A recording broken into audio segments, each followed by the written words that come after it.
Marcus Reed was invisible. The kind of man you'd walk past without a second glance. For 15 years, he fixed transmissions at Eddie's auto shop on the corner of 5th and Main. Grease under his fingernails, coffee-stained coveralls, the same turkey sandwich for lunch every single day. His co-workers called him Mouse because he barely spoke above a whisper. But Marcus didn't mind the nickname. He had everything he needed. A steady paycheck, a small apartment, and Sarah. Sarah was a kindergarten teacher with a laugh that could light up the darkest room. She saw something in Marcus that no one else did.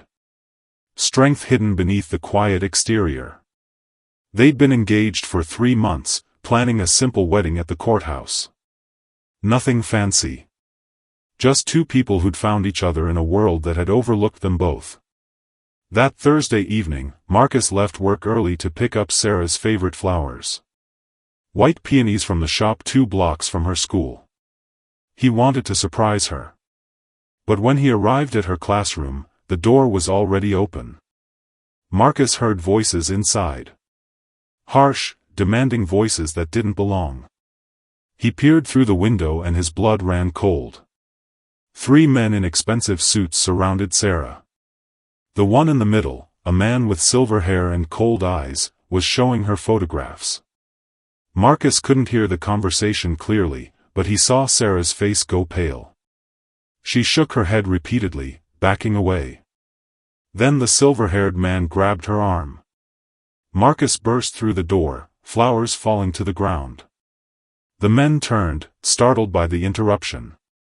For a moment, everything froze. Then Sarah broke free and ran toward him. She was crying, trying to explain something about a witness, about seeing something she shouldn't have. The silver-haired man pulled out a gun with practiced ease. Marcus pushed Sarah behind him, raising his hands, trying to negotiate. But these weren't men who negotiated. The shot echoed through the empty school hallway. Sarah collapsed into his arms. The men disappeared like shadows, leaving Marcus alone with his dying fiancée. He pressed his hands against the wound, begging her to stay with him, but her eyes were already fading. Her last words were barely a whisper. "They won't stop. Run." Then she was gone. The police arrived 12 minutes later. They found Marcus covered in blood, cradling Sarah's body, surrounded by white peonies stained red. The detective in charge wrote it up as a robbery gone wrong. Gang activity, probably. These things happened in this neighborhood. Case closed. But Marcus knew the truth. Those men weren't random criminals. They were professionals. And they'd killed the only person who'd ever seen him as more than invisible. That night, Marcus didn't go home. Instead, he went to the one place he'd sworn he'd never return to. A warehouse in the industrial district that officially didn't exist. He knocked 3 times, paused, then twice more. The door opened to reveal a face he hadn't seen in 16 years. Victor Chen, the man who trained him before Marcus walked away from that life. Victor took one look at Marcus's eyes and knew. They took her, didn't they? Marcus nodded. Victor led him inside where the walls were lined with weapons that could never be traced. "I told you when you left, the past doesn't forget. But you wanted normal. You wanted clean hands." Marcus stared at a particular knife on the wall. "I had normal. I had clean hands. And it didn't matter. She's still dead." He turned to face his old mentor. "I need to remember everything you taught me." For the next 72 hours, Marcus disappeared from the world. He called in sick to the auto shop. Didn't answer his phone. Instead, he lived in that warehouse, letting 16 years of suppressed training resurface. Muscle memory returning like a language he'd tried to forget. Victor didn't ask questions. He simply watched as the quiet mechanic shed his skin, revealing something darker underneath. On the 3rd night, Marcus was ready. But he needed information first. He needed to know who'd ordered Sarah's death. Marcus started where all trails of corruption begin. Money. Sarah had mentioned photographs, which meant she'd witnessed something. Marcus broke into her apartment, searching for any clue about what she'd seen. Hidden in her desk drawer, he found a memory card. On it were photos she'd taken during a school field trip to the harbor. In the background of one image, barely visible, were two men loading crates onto a private yacht. Marcus recognized one of them immediately. Daniel Voss, a real estate mogul who owned half the city's waterfront. The other man was unknown, but the crates they were loading had medical waste symbols. Except medical waste didn't usually come in briefcases handcuffed to armed guards. Sarah had accidentally photographed something worth killing for. Marcus made copies of everything and sent them to 3 different locations. Insurance. Then he began planning. Voss lived in a penthouse fortress with security that would make a prison jealous. But every fortress had a weakness. Marcus just had to find it. He spent a week studying Voss's routine.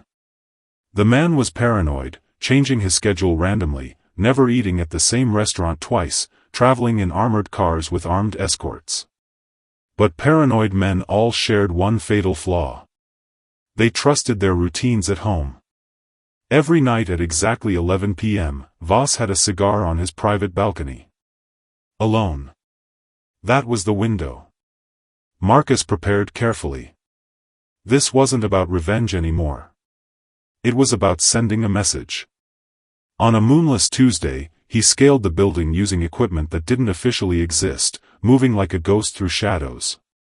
When Marcus dropped onto Voss's balcony, the mogul barely had time to register surprise before a hand clamped over his mouth. Marcus dragged him inside, cable tying him to a chair. Voss's eyes widened with recognition. Not of Marcus's face, but of the situation he was in. "You know why I'm here," Marcus said quietly. Voss tried to maintain his composure. "I don't know what you're talking about." Marcus placed Sarah's photo on the table between them. She saw something she shouldn't have. "You sent 3 men to make sure she'd never talk. I want their names." Voss laughed, actually laughed. "You think you're the first person to threaten me? I have connections you can't imagine. People who'll hunt you down for even touching me." Marcus leaned closer. "I'm not threatening you. I'm giving you a choice. Names, or I release those photos to every news outlet in the city. Your smuggling operation, your buyers, everything. You'll be ruined before dawn." The color drained from Voss's face. He wasn't afraid of death. He was afraid of exposure. After a long silence, he gave up 3 names. And the name of the man who'd ordered the hit. Marcus had expected a crime boss, a cartel leader, someone from the underworld. Instead, Voss whispered a name that made everything worse. District Attorney Morrison. "He's been facilitating our operations for years. Your fiancée's classroom overlooked the harbor loading dock. She had the perfect view at the wrong time. Morrison ordered it personally." Marcus felt something cold settle in his chest. The justice system itself was rotten. Sarah had died because she'd accidentally seen the truth. And the man sworn to uphold the law had pulled the trigger. Marcus left Voss alive but broken, with instructions to disappear. The mogul fled the city that same night, leaving his empire behind. But Marcus wasn't finished. Over the following months, 3 men vanished from the city. One was found in his car at the bottom of a lake. Another simply never came home from work. The third left a cryptic suicide note that investigators could never quite explain. And then Marcus set his sights on Morrison. The DA who'd ordered an innocent woman's death to protect his criminal empire. The final confrontation happened in Morrison's own office. Late at night, when the building was empty. Morrison arrived to find Marcus sitting in his chair, Sarah's photo placed carefully on the desk. This time, there was no negotiation. No deals. Marcus had already sent everything to federal authorities. Evidence of years of corruption, bribes, murders. Morrison's life was over. You could have just taken the evidence and walked away, Morrison said, trying to maintain control even as his world collapsed. Why come here? Marcus stood slowly. Because you need to understand what you took from me. Sarah wasn't a witness. She wasn't a threat. She was a kindergarten teacher who taught 5-year-olds how to tie their shoes. She baked cookies for her students. She cried during sad movies. She was going to be my wife. His voice never rose above a whisper, which somehow made it more terrifying. You killed her because she existed in the wrong place at the wrong time. So now you get to live knowing that the invisible mechanic you never noticed destroyed everything you built. Marcus walked out of that office and vanished into the night. The news broke the next morning. District Attorney Morrison arrested in massive corruption scandal. Federal raids across the city.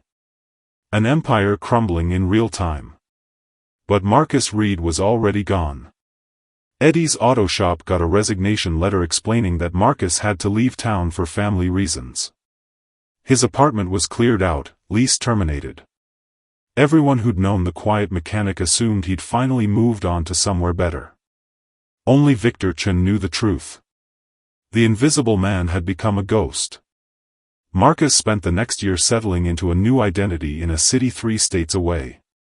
He found work at another auto shop, kept his head down, lived quietly. But he wasn't the same man anymore. He couldn't be. Some nights, he'd wake up reaching for Sarah, forgetting for one terrible moment that she was gone.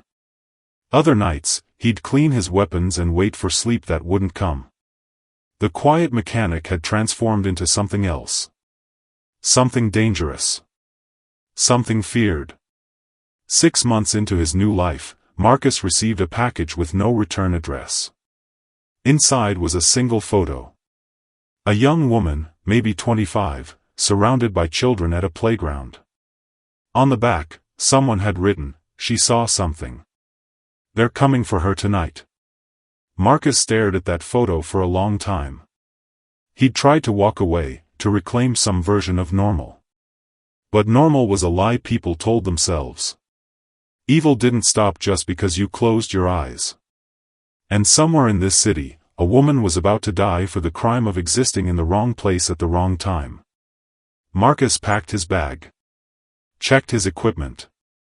As he drove toward the address listed on the photo, he caught his reflection in the rearview mirror. The invisible mechanic was gone. In his place was something the underworld had begun to whisper about. A ghost who appeared when evil thought it was safe. A protector who didn't ask for permission or wait for the law. That night, when hired killers arrived at the playground woman's apartment, they found someone waiting for them. Someone who'd lost everything and had nothing left to fear. Someone who'd learned that sometimes the only way to stop monsters was to become something they feared more.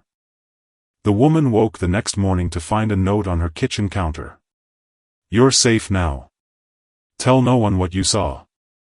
Destroy the evidence. Disappear." She never learned who'd saved her. Never knew about the quiet mechanic who'd lost his fiancée and found a new purpose in the darkness. Marcus drove away as the sun rose, already planning his next move. The city was full of Sarahs. Innocent people caught in the crossfire of other people's evil. And somewhere in the shadows, a mild-mannered mechanic turned deadly assassin was hunting those who thought they were untouchable. Because Marcus Reed had learned the hardest lesson of all. Sometimes love doesn't save you. Sometimes it transforms you into exactly what the world needs, even if the world never knows your name.